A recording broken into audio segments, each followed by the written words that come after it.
আসসালামু আলাইকুম ভিউয়ার্স। তো সবাই কেমন আছেন? চলে আসলাম নতুন একটি ভিডিও নিয়ে। তো আজকে ব্লগে দেখাবো আমরা বলমারের টু গুলিস্তান গোল্ডেন লাইনে পরিবহনের একটা ব্লগ ভিডিও। তো আজকে আমরা চলে আসলাম বলমারি বাস কাউন্টারে। তো যে কাউন্টারটা দেখতে পারতেছেন, এখান থেকে আমরা টিকিট কেটেছি অগ্রিম। আর এই যে আমাদের গাড়ি চলে এসেছে গোল্ডেন লাইন। এই গাড়িতে করে আমরা যাবো এখন ঢাকা গুলিস্তান। আমাদের গাড়িটি হচ্ছে 8:20 গাড়ি ছাড়া কথা। তো এখন 8টা বাজে, গাড়ি চলে এসেছে আমাদের স্ট্যান্ডে। এখানে 20 মিনিট সময় রয়েছে আমাদের গাড়িটি ছাড়ার।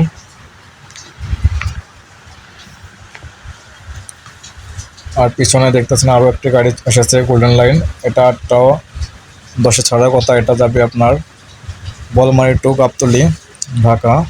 এটা ফেরি পারাপার হয়ে যাবে আরিচা দিয়ে। আর সামনের যে গাড়িটা দেখলেন ওটা যাবে পদ্মা সেতু হয়ে। দুই রোড দিয়ে গাড়ি চলাচল করে। এটা দেখতে পারতেছেন বাসের ভিতরে কেমন সিটগুলা। তো আমাদের গাড়িটা ছেড়ে দিয়েছে 8:20-এ।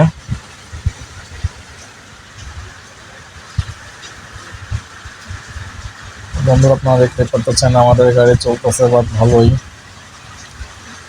দেখেন বাইরের প্রকৃতির দৃশ্যগুলো খুব সুন্দর দেখতে।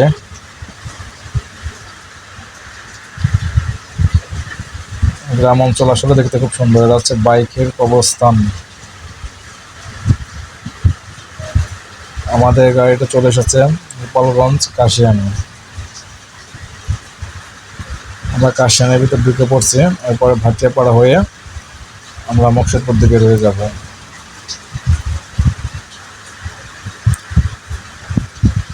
সামনে যে বাসটি দেখতে পারতেছেন ওই বাসটি কাশিয়ান থেকে গাড়ি ছেড়েছে।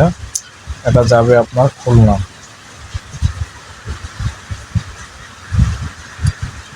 এবং বাম পাশে দেখতে পারতেছেন যে কাশিয়ানি রেল স্টেশনের এটা হচ্ছে রেল রাস্তা। এই রেল রাস্তা ধরে চলে গেছে যশোর, খুলনা, নড়াইল। আমরা চলে এসেছি বিশ্ব রোডে গোপালগঞ্জের।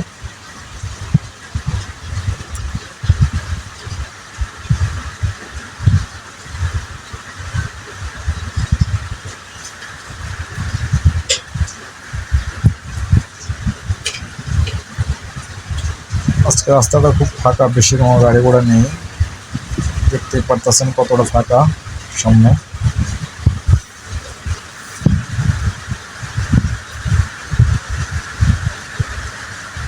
আসলে ভাঙ্গা থেকে গোপালগঞ্জ পর্যন্ত যে রোডটি রয়েছে এটা কিন্তু একটা 2 লেনের রাস্তা।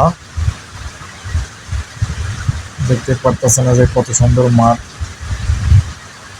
গ্রাম অঞ্চলগুলো খুবই সুন্দর দেখতে।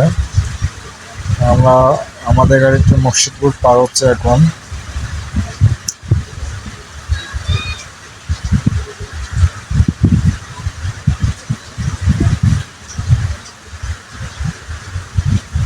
আমরা চলে এসেছি ভাঙ্গা। ভাঙ্গা দেখতে পারতেছেন আমরা ফ্লাইওভার করতে আছে ভাঙ্গা। বামে চলে গেছে ফরিদপুর এবং ডাইনের যে রাস্তাটা দেখতেছেন ওটা চলে গেছে বরিশালের দিকে।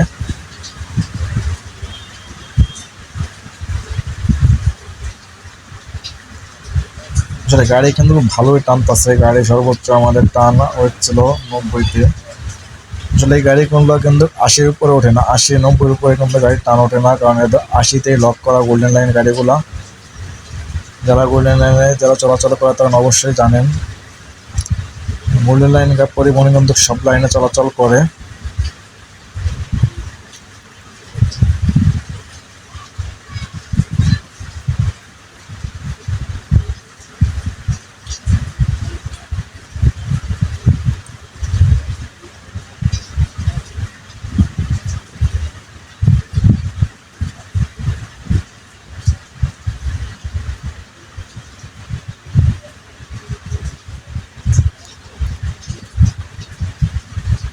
আসলে ভাঙ্গা আসলে পর আপনার মনটা ভরে যাবে। এত বড় রোড। আপনার বাইরের দেশে যে কোনো রাস্তা সেম ভাঙ্গাও একই রকমের দেখতে।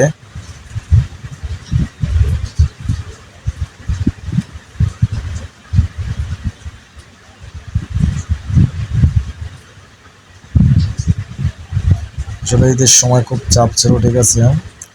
আমি কিন্তু অনলাইনে টিকিটটা বুকিং করে রেখেছিলাম 7 তারিখে। তো আমি 1 তারিখেই বুক করে রেখেছিলাম। তারপরও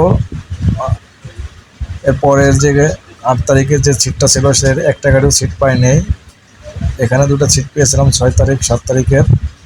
আপনার 10 তারিখ পর্যন্ত সিট সম্পূর্ণ বুকিং ছিল, সেল হয়ে গেছে টিকিট।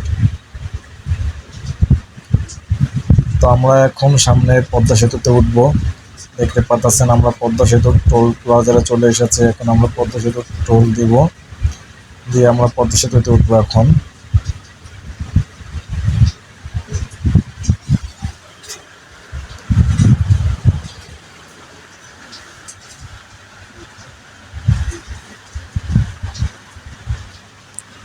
আমাদের টোল দেওয়া শেষ, এখন আমরা পদ্মা সেতুতে উঠে যাব এখন।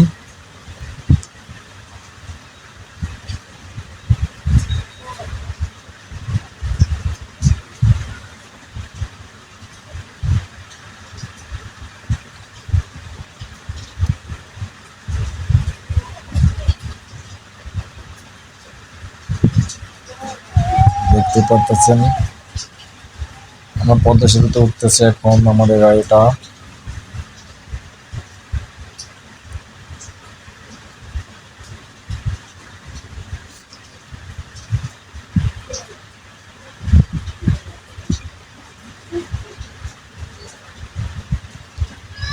আমাদের গাড়িটা এখন সম্পূর্ণ পদ্মা সেতুর উপরে আছে, পুরোপুরি পদ্মা সেতুর উপরে রয়েছে আমাদের গাড়িটি।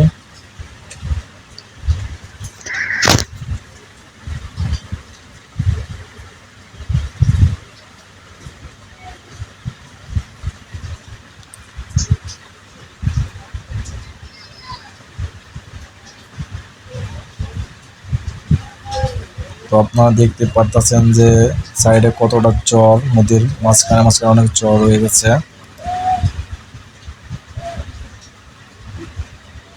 আসলে নদীর মাঝে যে সমস্ত জায়গায় যে সবুজ ঘাস দেখতেছেন, এখন তো প্রচুর জায়গাতে চর উঠে গেছে। এখন নদীর এই পাড় দিয়েও চর আছে, ওই পাড় দিয়েও চর আছে।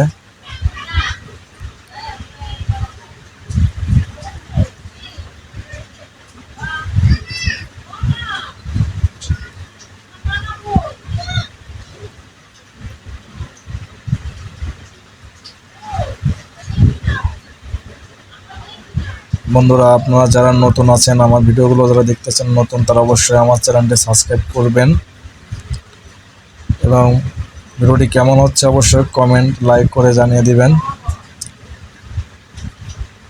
ভালো লাগলেও কমেন্ট করবেন, না লাগলেও কমেন্ট করবেন। দেখতেই পারতেছেন বন্ধুরা যে নদীর মাঝখান দিয়ে কতটা চর। প্রচুর চর পড়ে গেছে, আর যে পরিমাণ চর পড়েছে না জানি নদীটাই পুরোটা ভরাট হয়ে যায় সেরকম অবস্থায়।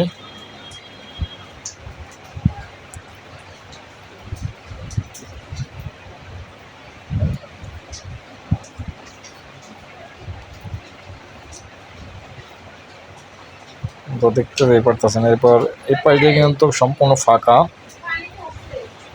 আমাদের গাড়িটি কিন্তু সকাল 8টা 20-এ ছাড়ছে, এখন বাজে হচ্ছে আপনার 9টা 10 বাজে। তো আমরা পদ্মা সেতুর প্রায় পড়ে আছি। ঢাকা কিন্তু আমরা দেখি কতক্ষণ সময় লাগে আমাদের।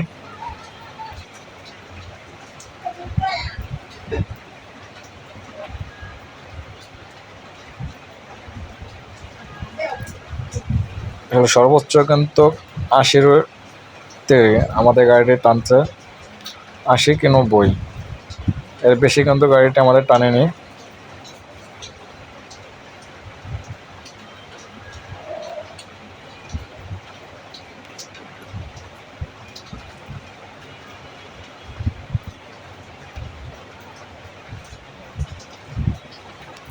দেখেন নদীর মাঝখানে পর্যন্ত চলে এসেছে, তারপরও কত বড় চর।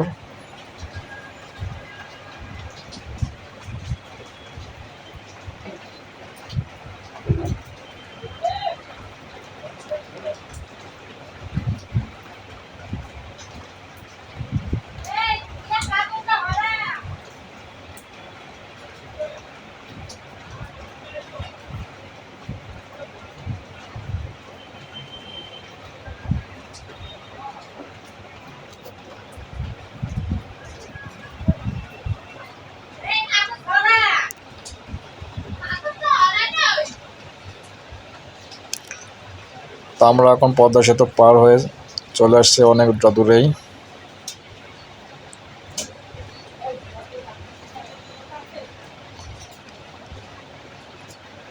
আমরা চলে এসেছি পোস্তখোলা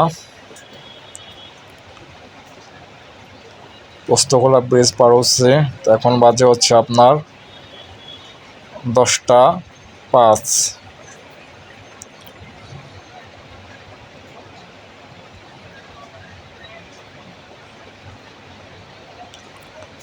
পোস্তখোলা পার হয়ে আমরা হানিফ ফ্লাইওভারের উপর আছি এখন। তো গুলিস্তান আমরা চলে এসেছি। তো সবাই আমার চ্যানেলটি সাবস্ক্রাইব করবেন।